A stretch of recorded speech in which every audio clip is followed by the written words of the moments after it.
In this program, we will learn how to create a Python calculator.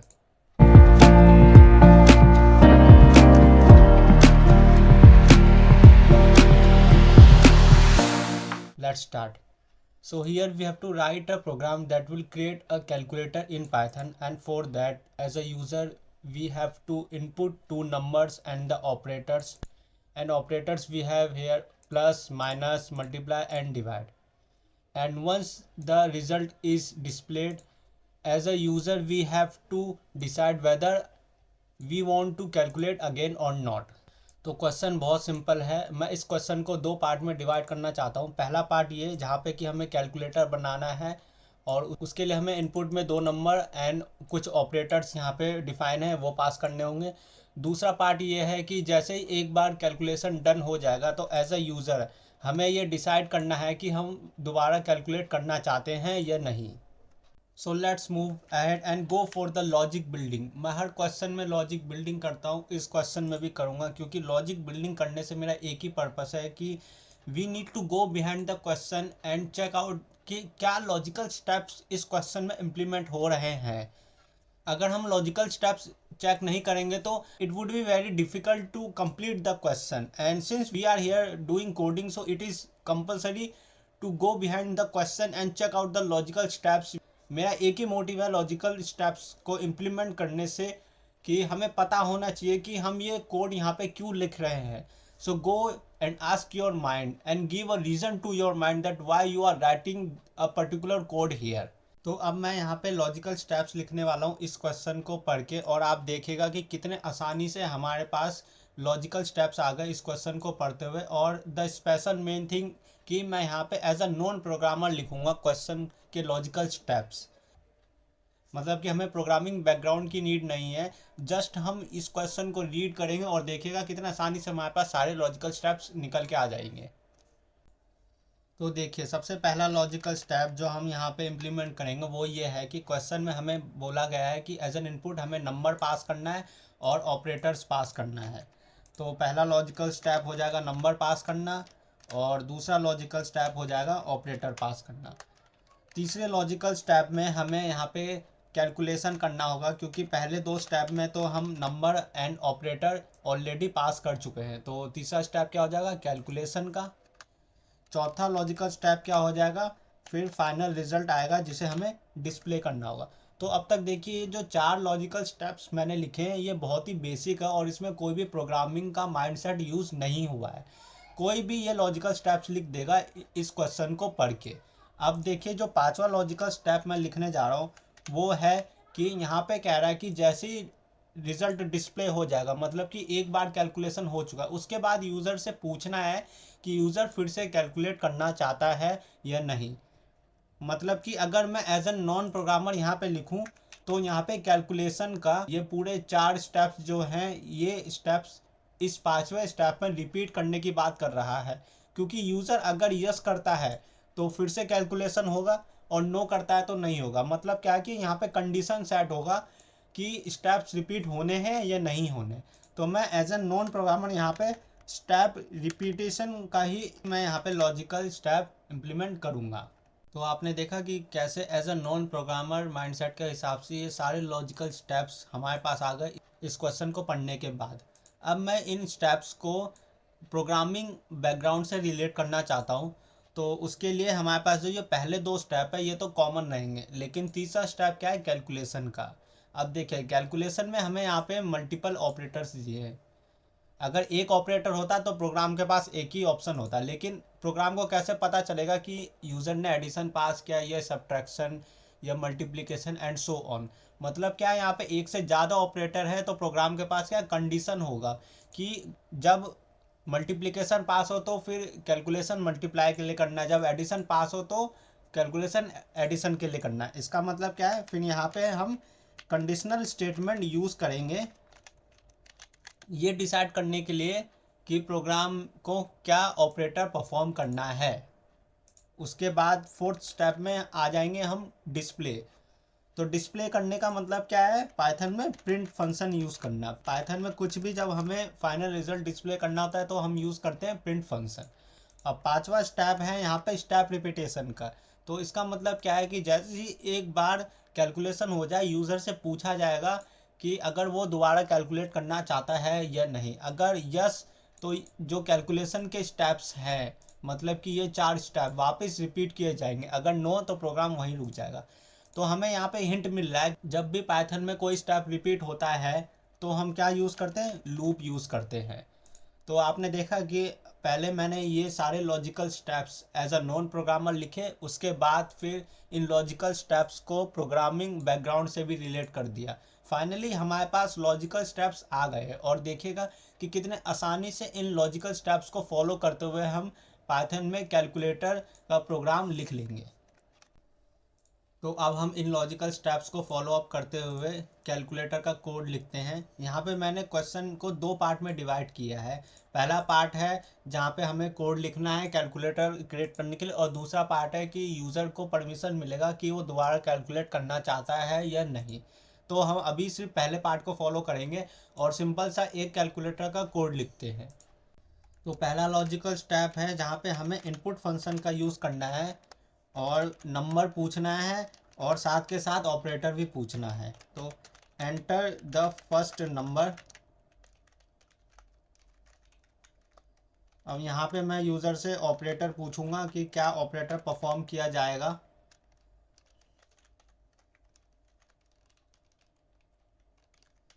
Choose any one operator. यहाँ पे हमने already define कर लिया है, तो मैं यहीं से कॉपी कर लूँगा ऑपरेटर्स। और अब मैं ये इनपुट वाला लाइन कॉपी करके नीचे पेस्ट कर दूंगा, तो ये हमारा हो जाएगा सेकंड नंबर। तो देखिए यहाँ पे मैंने इनपुट फंक्शन का यूज़ करके यूज़र से नंबर भी पूछ लिया है, और उन नंबर्स के साथ कौन सा ऑपरेटर पास होगा वो भी पूछ लिया है। हमें पता है कि इनपुट फंक्शन बाय डिफ़ॉल्ट क्या करता है, स्ट्रिंग में डेटा टाइप रिटर्न करता है, लेकिन क्योंकि हमें यहाँ पे कैलकुलेशन करना है तो हमें इस नंबर के डेटा टाइप को इंट में कन्वर्ट करना होगा। इसलिए मैं यहाँ पे इंट फंक्शन यूज़ करूँगा और नंबर के डेटा टाइप को इंट में कन्वर्ट कर दूँगा, और नंबर को स्टोर कर दूंगा वेरिएबल में। तो सेकंड स्टेप है ऑपरेटर्स। इसका मतलब क्या है, हमने जो पहले स्टेप में यूज़र से ऑपरेटर पूछा है कैलकुलेशन करने के लिए, उन ऑपरेटर्स का इस्तेमाल कैसे होगा प्रोग्राम में, ये सेकंड स्टेप में डिफाइन होगा। तो मैं यहाँ पे ऑपरेटर्स के साथ डील करने के लिए डेफ फंक्शन का यूज़ करने वाला हूँ, और हमारे पास यहाँ पे 4 ऑपरेटर है, इसलिए मैं यहाँ पे 4 फंक्शन डिफाइन करूँगा, एक ऑपरेटर के लिए एक फंक्शन।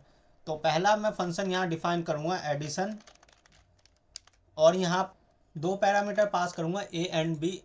ये 2 parameter A and B as an argument at the end 2 number store करेंगे, वो नंबर जो यहाँ पे यूज़र पास करेगा।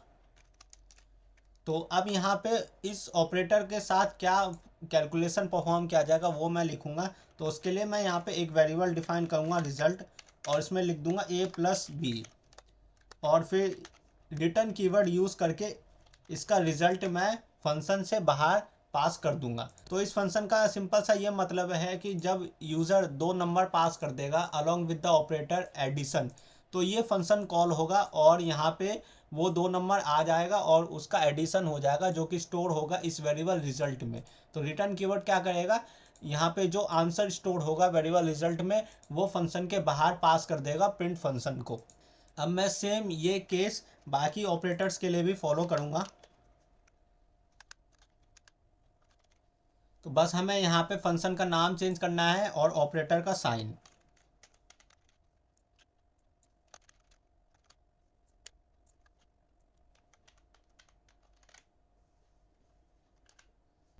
तो जैसा कि आप देख सकते हैं कि मैंने यहाँ पे 4 फंक्शन लिख दिया है, चारों ऑपरेटर्स जो हैं यहाँ पे उसके हिसाब से। तो अब हमारा अगला लॉजिकल स्टेप है कि हमें कैलकुलेशन करना है, और उसके लिए हमें यहाँ यूज़ करना है कंडीशनल स्टेटमेंट। अब हम क्या करेंगे, यहाँ पे कंडीशनल स्टेटमेंट यूज़ करेंगे, क्योंकि अब हमारे पास नंबर भी आ चुका है, ऑपरेटर भी आ चुका है, और इस फंक्शन के अंदर हमने कैलकुलेशन करने का जो कोड होता है वो भी लिख दिया है। तो फाइनली अब हमें क्या करना है, प्रोग्राम को कंडीशन देना है कि जो भी ऑपरेटर पास हुआ है उसके हिसाब से कैलकुलेशन करना है। तो कंडीशनल स्टेटमेंट हमें यहाँ पे अब यूज़ करना है और उसके लिए पाइथन में यूज़ होता है इफ़ एल्स ब्लॉक। तो पहला कंडीशन है कि if operator equal to addition, तो फिर क्या होगा। अब यहाँ पे प्रिंट फंक्शन में लिखूंगा और स्टेटमेंट डिस्प्ले करूंगा कि अगर यूज़र ने ऑपरेटर में एडिशन पास किया है तो फिर ये फंक्शन कॉल होने के बाद जो कैलकुलेशन होगा वो किस तरह से प्रिंट होगा। तो उसके लिए सबसे पहले मैं यहाँ पे एज्यूम करता हूँ एक सिंपल सा सिंटैक्स जिसको हम यहाँ पे प्रिंट स्टेटमेंट में अभी डिफाइन करेंगे। तो मैं नंबर लेता हूँ, जैसे कि यूज़र ने पहले 1 पास किया, फिर ऑपरेटर डिफाइन किया, फिर दूसरा नंबर पास किया और फिर फाइनल रिजल्ट आ गया हमारे पास। अब देखिए इसी तरह से कैलकुलेशन होता है। तो यहाँ पे जो न्यूमेरिकल फॉर्म में लिखा है मैं इस प्रिंट स्टेटमेंट में इसको यहाँ पे वेरिएबल फॉर्म में लिखूंगा। ये मैंने पहले इसलिए लिख लिया एज एन एग्जांपल ताकि मैं हैंड टू हैंड आपको अभी बता सकूं कि यहाँ पे मैंने जो लिखा है वो कैसे लिखा है और क्यों लिखा है। तो सबसे पहले क्या है, पहला नंबर, हमारा पहला नंबर स्टोर है इस वेरिएबल num1 में। तो मैं यहाँ पे num1 लिख दूंगा। फिर हमारा क्या है, ऑपरेटर, ऑपरेटर कहाँ स्टोर है, वेरिएबल ऑपरेटर में। हम चाहे तो यहाँ पे ऑपरेटर वेरिएबल भी लिख सकते हैं लेकिन मैं यहाँ पे साइन लगा रहा हूँ। अब दूसरा नंबर कहाँ स्टोर है, num2 में। तो मैं यहाँ पे num2 लिखूँगा और फिर यहाँ पे इक्वल का साइन लगा दूंगा। अब क्या है हमारा फाइनल रिजल्ट। तो फाइनल रिजल्ट हमने यहाँ कहाँ स्टोर किया है, इस फंक्शन के अंदर स्टोर किया। तो अकॉर्डिंग टू द एडिशन पास किया है पहले कंडीशन में, तो यहाँ पे क्या होगा, ये फंक्शन कॉल होगा। तो मैं क्या करूँगा, एज इट इज़ यहाँ पे ये फंक्शन कॉल कर दूंगा इस प्रिंट स्टेटमेंट में। फंक्शन का नाम है एडिशन। यहाँ पे पैरामीटर क्या आता है, ए एंड बी। मैंने बताया था कि ये ए एंड बी क्या होगा, at the end as an argument जो नंबर पास किया जाएगा यूज़र के द्वारा वो स्टोर करेंगे ये दो पैरामीटर। तो ए की जगह मैं यहाँ लिखूँगा num1 और बी के जगह मैं यहाँ लिखूँगा num2। तो यहाँ पे जो ये पहला कंडीशन डिफाइन हो रहा है ये क्लियर ये बताता है कि अगर यूज़र ने एज एन ऑपरेटर एडिशन पास किया तो इस फॉर्मेट में यहाँ पे हमारे पास प्रिंट फंक्शन के अकॉर्डिंग कैलकुलेशन का रिजल्ट डिस्प्ले हो जाएगा। अब मैं यहाँ पे सेकंड कंडीशन डिफाइन करूँगा एलिफ, मतलब कि अगर ऑपरेटर में एडिशन पास नहीं किया गया है तो फिर सेकंड कंडीशन क्या होगा। तो मैं यहाँ पे सेकंड कंडीशन में सब्ट्रैक्शन डिफाइन करूँगा और ये प्रिंट स्टेटमेंट को ही कॉपी कर लूँगा और यहाँ पे बस यहाँ पे हमें ऑपरेटर का साइन चेंज करना है और फंक्शन का नाम चेंज करना है ताकि अकॉर्डिंग टू द ऑपरेटर वो रिस्पेक्टिव फंक्शन कॉल होके हमारे पास प्रिंट फंक्शन में रिजल्ट आ जाए। थर्ड कंडीशन में क्या डिफाइन करूँगा कि अगर ऑपरेटर में सब्ट्रैक्शन भी नहीं है तो फिर हमारे पास अगला ऑपरेटर है मल्टीप्लिकेशन का। उसमें भी मैं ये प्रिंट फंक्शन यहाँ पे कॉपी करके लिख दूंगा और यहाँ पे ऑपरेटर का साइन चेंज हो जाएगा और फंक्शन का नाम चेंज हो जाएगा। अब लास्ट कंडीशन हमारे पास बचा है वो है डिवीज़न का, मतलब कि अगर यूज़र ने ना ही एडिशन पास किया है ना ही सब्ट्रैक्शन और ना ही मल्टीप्लिकेशन, तो लास्ट कंडीशन बच जाता है डिवीज़न का। तो उसके लिए हम यहाँ पे क्या करेंगे, डिवीज़न का साइन लगा देंगे और फंक्शन भी उसी के हिसाब से लिख देंगे। तो आप देख सकते हैं कि यहाँ पे अब फाइनली हर ऑपरेटर के हिसाब से कंडीशन सेट कर दिया गया है कि यूज़र क्या पास करता है तो प्रोग्राम उसके अकॉर्डिंग कौन सा फंक्शन कॉल करके हमें रिजल्ट देगा। So till now we have done with this 4 steps, मतलब कि हमारे पास अब पाइथन कैलकुलेटर रेडी है कैलकुलेशन करने के लिए। So let's run the program then we will move ahead towards the second part. Enter the first number, then choose any one operator and enter the second number, and here we have the answer. Let's try one more time.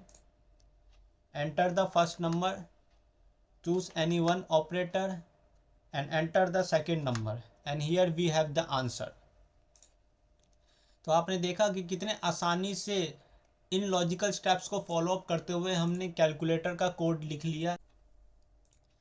Now it is time to go for the second step, जहाँ पे कि as a user हम program को condition देंगे कि एक बार result display करने के बाद हम दोबारा कैलकुलेशन करना चाहते हैं या नहीं।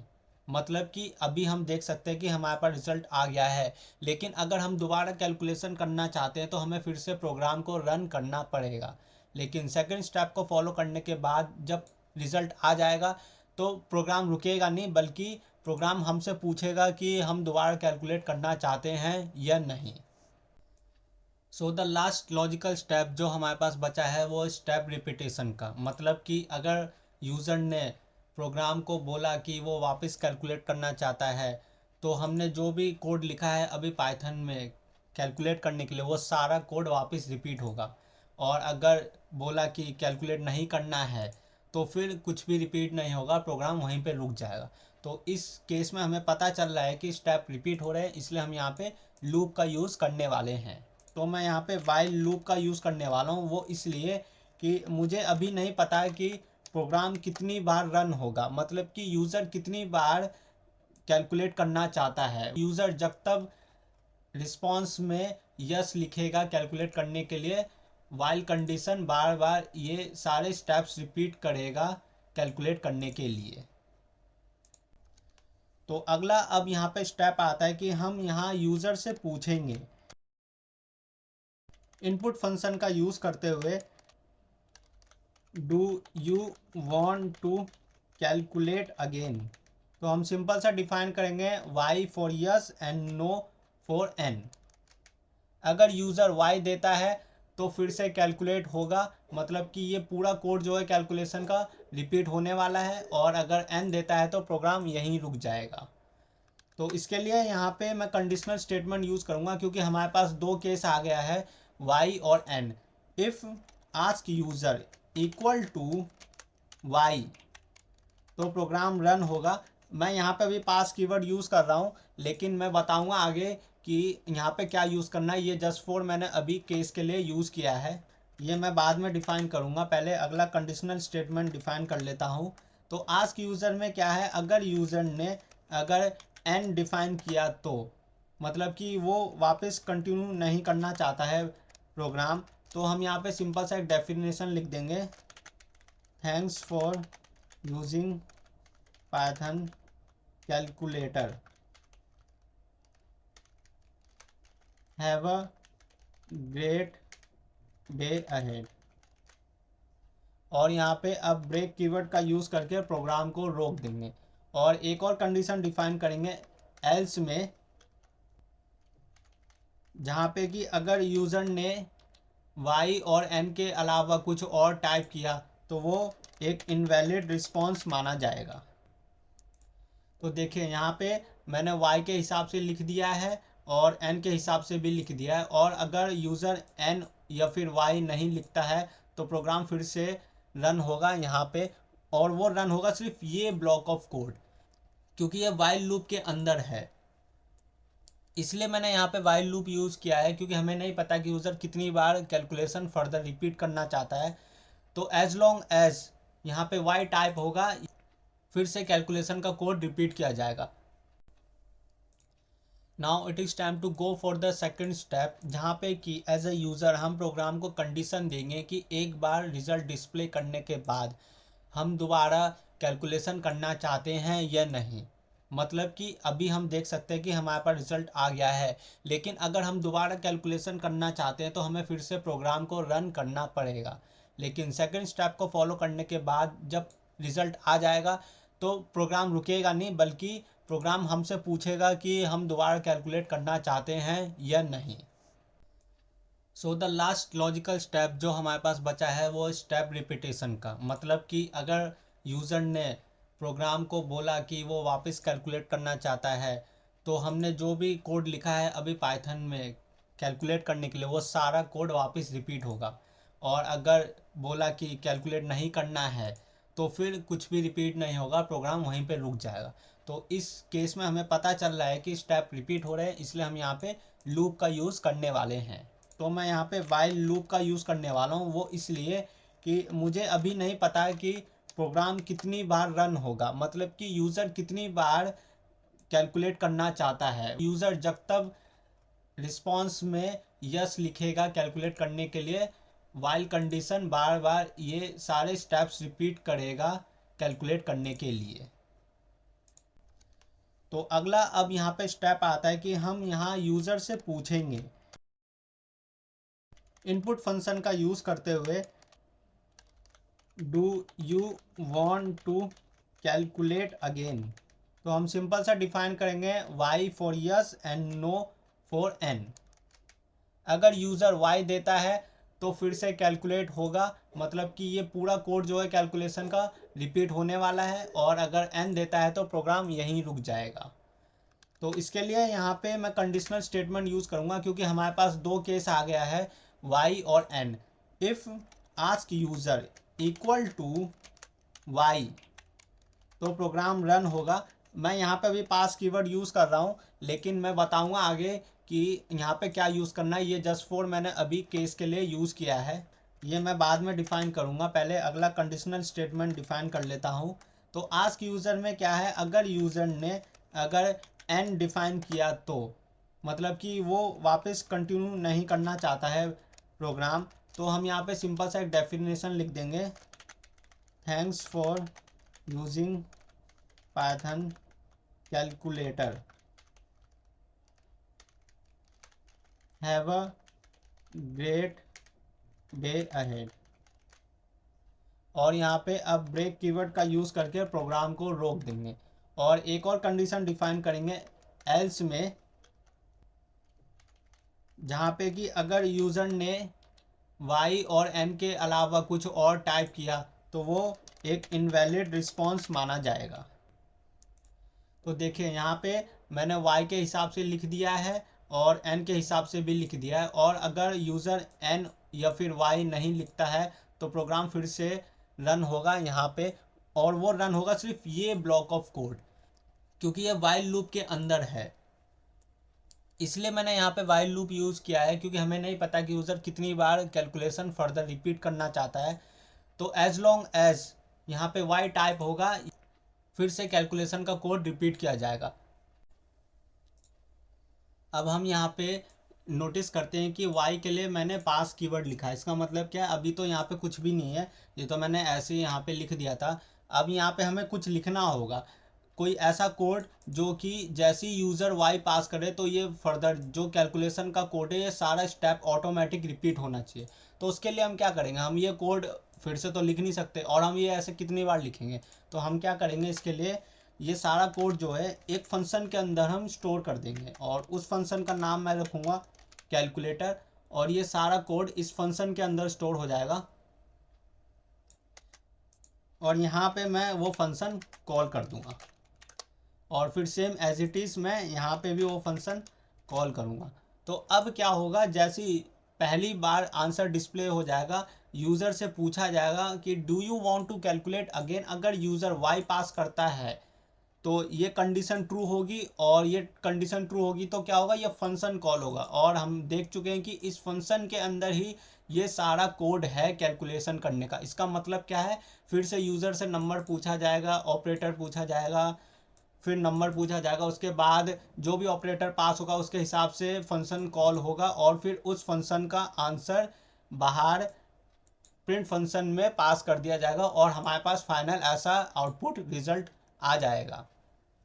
लेकिन अगर यूज़र ने n पास किया तो फिर ये कंडीशन ट्रू होगी, और इसलिए फिर ये स्टेटमेंट प्रिंट होगा, और फिर प्रोग्राम यहीं पे रुक जाएगा।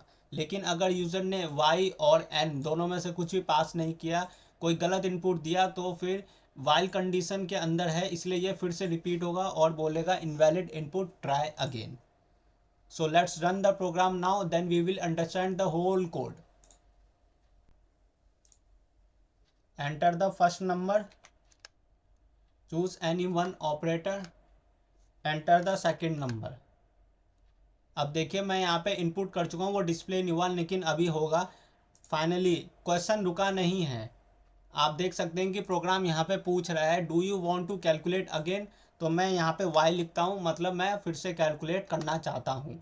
तो देखिए ये हमारा प्रीवियस रिस्पॉन्स आ चुका है, और क्योंकि मैंने अभी वाई लिखा था इसलिए फिर से हमारे पास नंबर डालने का ऑप्शन आ गया है। So we enter the first number and choose one operator and then enter the second number. हमने यहाँ पे आंसर दे दिया, स्टिल प्रोग्राम हमसे पूछ रहा है. So this time I will write here n. तो यहाँ पे प्रोग्राम रुक गया है. तो देखा आपने कि मैंने यहाँ पे दो केस ट्राई किया. पहले मैंने y लिखा तो हम दूसरी बार भी कंटिन्यू कर चुके थे, और फिर मैंने n लिखा तो प्रोग्राम यहाँ पे रुक गया. So now it is time to understand the whole code कि प्रोग्राम कैसे वर्क कर रहा है और कौन कौन से स्टेप को फॉलो कर रहा है. तो जैसा कि हमने क्वेश्चन को दो पार्ट में डिवाइड कर दिया है, पहले हम डिस्कस करेंगे कि कैलकुलेटर कैसे वर्क कर रहा है, उसके बाद हम ये डिस्कस करेंगे कि यूज़र को परमिशन कैसे देना है. तो पहले पार्ट में हमने क्या किया, यहाँ पे इनपुट फंक्शन यूज़ करके यूज़र से नंबर पूछ लिया, फिर ऑपरेटर पूछ लिया. तो जैसे ही हम प्रोग्राम के पास नंबर एंड ऑपरेटर आ गया, तो पाइथन कमांड फिर कंडीशनल स्टेटमेंट पे आ गया यहाँ पे. और कंडीशनल स्टेटमेंट में यहाँ पे पाइथन चेक कर रहा है कि यूज़र ने कौन सा ऑपरेटर पास किया है. तो फॉर एग्जांपल कि मैं कंसीडर करता हूँ यूज़र ने एडिशन पास किया है, तो जैसे ही यूज़र एडिशन पास करता है, पाइथन कमांड ये कंडीशन ट्रू कर देगा और फिर इस प्रिंट स्टेटमेंट पे आएगा. तो यहाँ पे क्या देखेगा कि यहाँ पे जो वेरिएबल है उस पर वो नंबर रिप्लेस हो जाएगा, क्योंकि हमने पहले स्टेप में ही यूज़र से नंबर ले लिया है. उसके बाद फिर देखेगा कि यहाँ पे वो फंक्शन कॉल हो रहा है. तो फंक्शन कौन सा कॉल हो रहा है, एडिशन हो रहा है. तो वो यहाँ पे उस फंक्शन के पास पहुँचेगा और फिर यहाँ पे जो कैलकुलेशन परफॉर्म की जा रही है वो कैलकुलेशन परफॉर्म होगा. तो यहाँ ए एंड बी में वो दो नंबर पास होंगे जो यूज़र ने पास किया है. उसके बाद ऑपरेटर के साथ यहाँ पे कैलकुलेशन परफॉर्म हो जाएगा, और फिर रिटर्न कीवर्ड क्या करेगा, रिजल्ट में जो ये वैल्यू स्टोर होगी वो फंक्शन के बाहर ट्रांसफ़र करेगा. तो यहाँ पे ये पूरा फंक्शन डिफाइन किस लिए किया गया है कि जो भी ऑपरेटर पास किया है उस ऑपरेटर का कैलकुलेशन हो जाए उन नंबरों के साथ. तो यहाँ पे फाइनली हमारे पास क्या रिटर्न करेगा, वो फंक्शन एक फाइनल रिजल्ट ऑपरेटर और नंबर का इस्तेमाल करते हुए. तो जब वो रिज़ल्ट कैलकुलेट हो जाएगा तो हमारे यहाँ पे फाइनल रिज़ल्ट आ जाएगा, और फिर कुछ इस तरह से हमारे पास रिज़ल्ट दिखेगा. तो ये था बेसिक कैलकुलेशन के स्टेप्स जो पाइथन फॉलो करेगा. अब हम सेकंड स्टेप फॉलो करेंगे, मतलब कि पहले स्टेप में जैसे ही कमांड प्रिंट कर देगा कोई भी कैलकुलेशन का स्टेटमेंट, तो सेकंड स्टेप यहाँ पे लिखा है. तो उस केस में यहाँ पे पाइथन कमांड फिर पहुँचेगा इस इनपुट फंक्शन पे, जहाँ पे कि यूज़र से पूछा जाएगा कि वो दोबारा कैलकुलेट करना चाहता है या नहीं. तो y फॉर यस और n फॉर नो. अगर यूज़र y टाइप करता है तो यहाँ पे ये फंक्शन कॉल होगा. अब ये फंक्शन का रोल यहाँ पे क्या है, उसके अंदर सारा कोड लिखा हुआ है पाइथन के कैलकुलेटर का.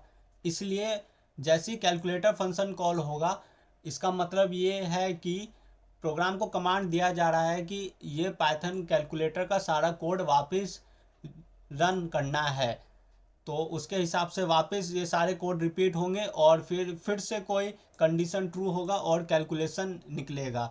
तो दोबारा यूज़र से पूछा जाएगा, और अगर नेक्स्ट टाइम यूज़र n लिखता है तो यहाँ पे ये स्टेटमेंट प्रिंट करके रुक जाएगा, क्योंकि यहाँ पे ब्रेक कीवर्ड लिखा है. और अगर यूज़र y और n के अलावा कुछ और लिखता है तो वाइल लूप के अंदर डिफाइन है ये ब्लॉक ऑफ कोड, इसलिए लास्ट स्टेटमेंट जो होगा वो ट्रू होगा, इनवैलिड इनपुट ट्राई अगेन, अगर यूज़र n और y ट्राई नहीं करता है.